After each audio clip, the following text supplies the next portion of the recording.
Hello mga Mars! Welcome to my vlog. Tara, gagawa tayo ng baked tahong.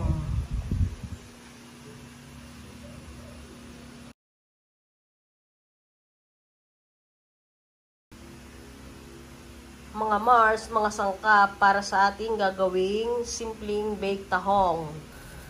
Meron tayo ditong pinakulong tubig para sa ating kalahating kilong gagawing baked tahong.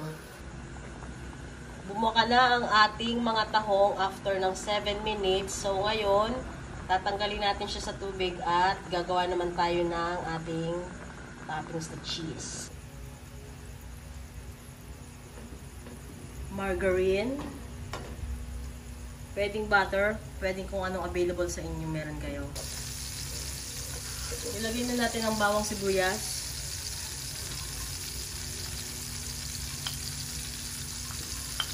Mahina lang yung apoy para hindi masunog. Magtitira tayo para sa ilalagay natin sa ating tahong.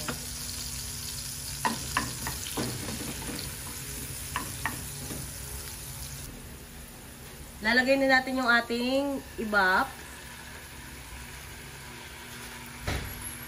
Hindi natin ilalat itong ating 365 ml. Siguro mga 100 ml. Kasi unti lang naman yung ating tahong. Yung ating cheese.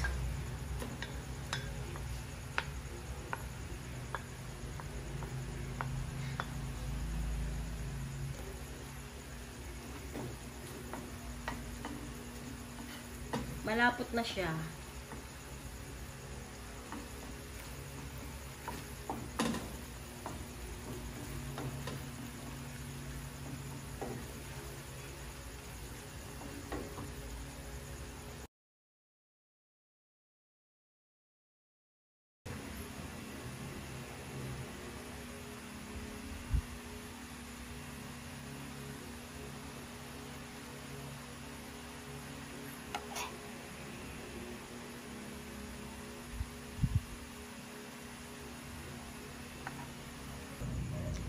Ready for the oven ang ating tahong.